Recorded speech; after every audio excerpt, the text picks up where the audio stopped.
మేడ్చల్ జిల్లా Boduppal municipal corporation 19వ డివిజన్లో east Brindavan కాలనీలో కొత్త వినాయక మండపాన్ని కాంగ్రెస్ నాయకుడు బొమ్మక్ శ్రీనివాస్ తన కుమారుడు బొమ్మక్ సందేశ్ జ్ఞాపకార్థం స్వంత నిధులతో నిర్మించి ఘనంగా ప్రారంభించారు. ఈ కార్యక్రమంలో మేడ్చల్ నియోజకవర్గ ఇన్ఛార్జ్ తోటకూర వజ్రేష్ యాదవ్, రాష్ట్ర నాయకులు నక్క ప్రభాకర్ గౌడ్, బోడుప్పల్ కాంగ్రెస్ అధ్యక్షులు పోగుల నరసింహారెడ్డి, మాజీ మేయర్ తోటకూర అజయ్ యాదవ్, యూత్ కాంగ్రెస్ నాయకులు, స్థానిక నేతలు, కాలనీ అసోసియేషన్ సభ్యులు పెద్ద సంఖ్యలో పాల్గొన్నారు.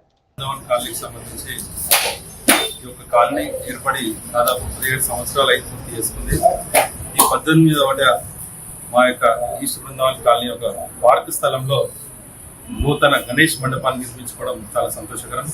దీనికి సహకరించినటువంటి మా కాలనీ అసోసియేషన్ వారు, మరి కాలనీ సభ్యులందరూ కూడా ఈ సందర్భంగా వారికి ధన్యవాదాలు తెలియజేస్తూ, మరి ఈరోజు ఈ యొక్క మండప ఇనాగ్రేషన్ కార్యక్రమానికి వచ్చేసినటువంటి గౌరవ పెద్దలు మేడ్చల్ నియోజకవర్గ కాంగ్రెస్ పార్టీ అధ్యక్షుడు ఇన్ఛార్జ్ తోటకూర వజ్రేష్ యాదవ్ గారికి, అలాగే రాష్ట్ర నాయకులు నక్క ప్రభాకర్ గౌడ్ గారికి, అలాగే స్థానిక మేయర్, మాజీ మేయర్ తోటకూర అజయ్ యాదవ్ గారికి, అలాగే మా కాంగ్రెస్ పార్టీ నగర అధ్యక్షుడు పోగుల నరసింహారెడ్డి గారికి, మరి ఇతర నాయకులందరికీ కూడా, మా డిప్యూటీ మేయర్, మాజీ ప్రతినిధులందరికీ, కాంగ్రెస్ కుటుంబ సభ్యులందరూ కూడా ఈ యొక్క కార్యక్రమంలో పాల్గొని పెద్ద ఎత్తున విజయవంతం చేసినందుకు కూడా వారికి పేరు పేరున ధన్యవాదాలు తెలియజేస్తున్నాం.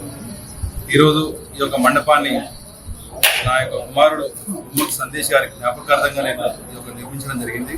భవిష్యత్తులో కూడా నా కుమారుడు యొక్క పేరు పైన మరెన్నో సంక్షేమ కార్యక్రమాలు చేయాలనే సంకల్పంతో ఈరోజు ఇది మొదటి అడుగుగానే ఈ యొక్క మండపాన్ని నిర్మించాను. భవిష్యత్తులో నా కంఠంలో ఊపినంత వరకు ఈ సేవా కార్యక్రమాలు ఎలాగా కొనసాగిస్తానని మీకు ఈ సందర్భంగా తెలియజేస్తాను.